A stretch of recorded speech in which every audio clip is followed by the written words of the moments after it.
ang pangangaral ng salita ng Diyos ay hindi sa pinag-aralan ng tao.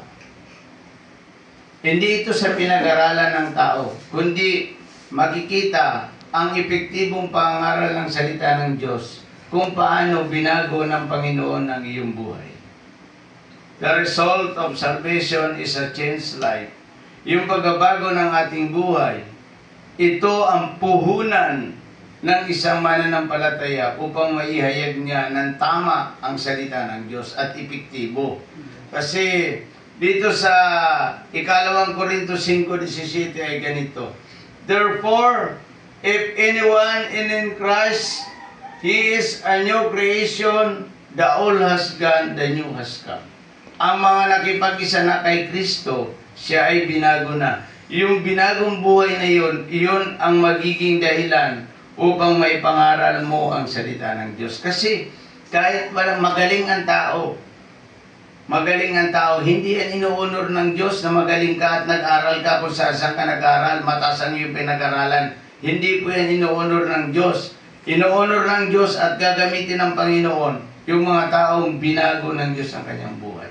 Kaya huwag natin ipagmamalaki na ako'y nakapag-aral ng ganito. Hindi yan. Kasi ang inuunor ng Diyos, kung sino ang nagbago, yun ang gagamitin ng ating Panginoon. Sabi niya dito, 18, all this is from God who reconciled us to Himself through Christ and give us a ministry of reconciliation. Ang Diyos ang gumawa ng lahat ng mga ito para ang tao'y may pagkasundo sa pamamagitan ng mga Kristiyanong binago ang buhay. Sa pamamagitan ni Pablo ay nagsalita siya sapagkat sabi niya sa 19 ay ganito, that God was reconciling the world through Himself in Christ, not counting men's against them. And we have committed to us the message of reconciliation.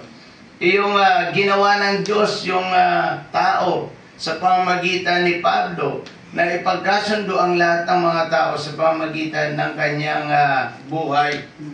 Kaya ang susi ng pangaral ng salita ng Diyos hindi sa karunungan ng tao, kundi sa binagong buhay ng Diyos.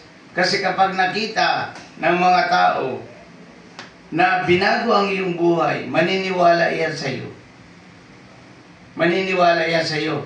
Kasi maraming mga ministry ngayon, ang bumabatay siya doon sa karunungan ng tao. Tama naman yun. Kasi nga, siyempre, bilang pastor, kung hindi ka naman nag-aral, paano ka tatawagin ng Panginoon? Ako po ay nakapag-aral ng 9 na taon sa Bible School.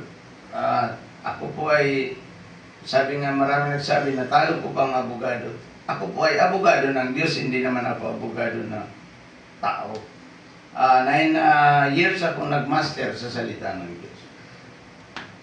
Dito po, pinapakita dito ng Biblia na hindi sa karunungan ng tao magiging epektibo ang salita ng Diyos, kundi doon sa binagong buhay. Kapag binago ka ng buhay, binago ng Diyos ang iyong buhay, gagamitin ka ng Diyos. Kaya tingnan mo dito, kapag binago ang buhay mo sa 20 ay ganito ang sinasabi, we are therefore Christ's ambassador, as through God's word making His appeal through us, we implore you are on Christ's behalf, be reconciled to God. Yung palang isang taong binago ng Diyos, para na siyang Diyos kung magsalita. Papaniwalaan ito ng lahat ng mga tao sapagkat nakita na ang buhay mo ay binago ng Diyos. Yan ang maganda eh. Sabi niya sa 21, God's made Him had to sin to be sins for us, so that in Him we might become the righteousness of God. Si Kristo ay walang kasalanan, pero naging makasalanan siya nung siya ay pumanik sa krus, sapagkat siya ay dinala niya yung kanyang nung kasalanan ng buong mundo sa krus upang mapatawad ang tao sa kasalanan at maging banal sa kanyang harapan. Iyan ang dahilan kung bakit si Kristo ay namatay sa krus at ang Panginoong Jesucristo ay nabayubay doon at pinatawad niya ang lahat ng mga kasalanan ng tao. Tinubos niya ito. Kaya yung kasalanan ng mga tao, ng lahat ng buong sanlibutan, ay kanyang dinala sa krus. Iyan ang maganda.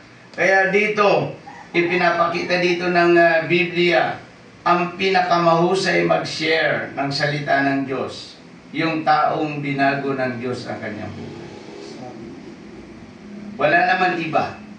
Kahit tayo ay hindi masyadong nakapag-aral, ay sabi dito, therefore, if anyone is in Christ, he is a new creation. The old has gone, the new has come. Kung makita natin na binago na ng Diyos ang ating buhay, yun ang pasimulang gagamitin ka na ng Diyos. Kasi maraming mga tao ang nagsasalita nang hindi totoo sa kanyang buhay.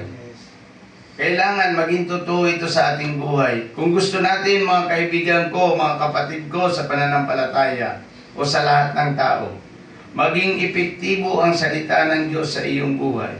Una, makipag-isa ka kay Kristo, pagsisihan mo ang iyong kasalanan, tanggapin ang ating Panginoong Jesucristo bilang Panginoon at tagapagligtas ng ating buhay, at mabago tayo, binago ng Diyos ang ating buhay.